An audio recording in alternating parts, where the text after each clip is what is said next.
Fasting obviously causes consistent, dramatic weight loss, but how do fasted individuals do long-term?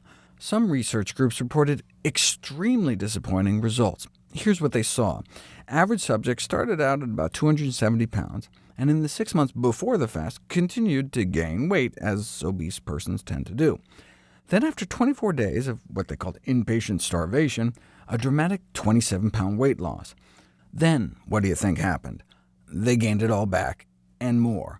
Though one could argue if they had not fasted, they might have been up around here at that point. In another study with follow-ups ranging up to 50 months, only 4 out of 25 so-called super-obese patients achieved even partial sustained success. Based on these kinds of data, some investigators concluded that complete starvation is of no value in the long-term treatment of obese patients. Other research teams reported better outcomes. One series of about 100 individuals found that 60% either retained at least some weight loss at follow-up, or even continued losing. The follow-up periods varied from 1 to 32 months, with no breakdown as to who fasted how long, though making the data hard to interpret. 1 year after fasting 62 patients down 16 pounds in 10 days in another study, 40% retained at least 7 pounds of that weight loss.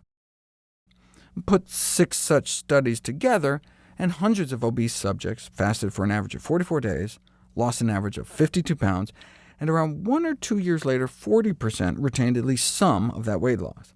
So most gained all their weight back, but 40% is extraordinary for a weight loss study. Follow 100 obese individuals getting treated at a weight loss clinic with a standard, low-calorie diet, and researchers found only 1 out of 100 lost more than 40 pounds, only about 1 in 10 even lost 20 pounds, with the overall successful weight maintenance at only 2 patients over 2 years. That's why having a control group is so important. What may look like a general failure may actually be a relative success compared to more traditional weight loss techniques.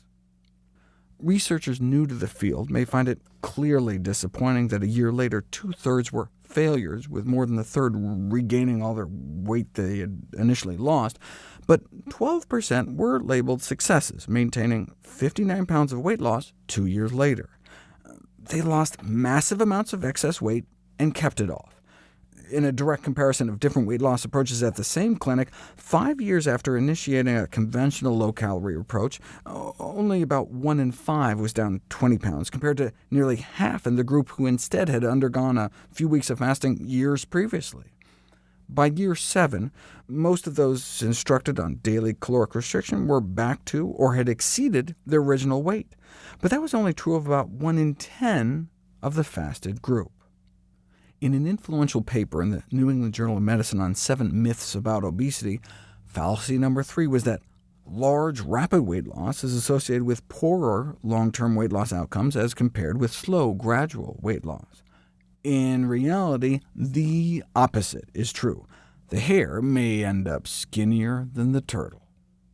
Researchers set up a study comparing the sustainability of weight loss at 3 different speeds: 6 days of fasting, versus 3 weeks of a very low-calorie diet, 600 calories a day, or 6 weeks of a low-calorie diet, 1,200 calories a day. The question is, what happened a year later? A year later, the fasting group was the only one that sustained a significant loss of weight. That was just 1 year, though. How about 9 years later? This is the largest, longest follow-up study I could find. At least some of the fast-induced weight losses were maintained a year later by the great majority. A year later, 90% remained lighter than they started out. But then 2 years later, 3 years, 4 years, 7 years, and by 9 years later, that number dropped to fewer than 1 in 10. By then, almost everyone had regained the weight they had initially fasted away. Many patients reported they thought the temporary loss was worth it, though. As a group, they lost an average about 60 pounds. They described improved health and quality of life, claiming re-employment was facilitated and earnings increased during that period of time. But the fasting didn't appear to result in any permanent change in eating habits for the vast majority. The small minority for which fasting led to sustainable weight loss all admit to a radical change in previous eating habits. Fasting only works long-term if it can act as a jumpstart to a healthier diet. In a retrospective long-term comparison of weight reduction after an inpatient stay at a naturopathic center, those who were fasted lost more weight at the time, but at around 7 years were back to the same weight.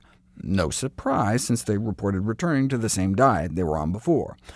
Those who were instead placed on a healthier, more whole-food, plant-based diet were more likely to make persistent changes in their diet, and 7 years later were lighter than when they started. Why can't you have it both ways, though? You could use fasting to kickstart a big drop and then start a healthier diet. The problem is that big drop is largely illusory.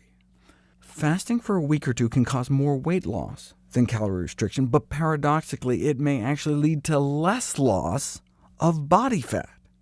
Wait, how can eating fewer calories lead to less fat loss? Because during fasting, your body starts cannibalizing itself and burning more of your own protein for fuel.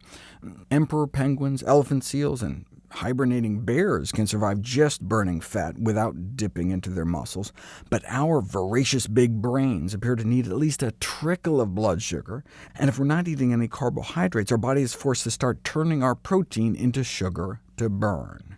Even just a few grams of carbs, like people who add honey to their water when they fast, can cut protein loss up to 50%.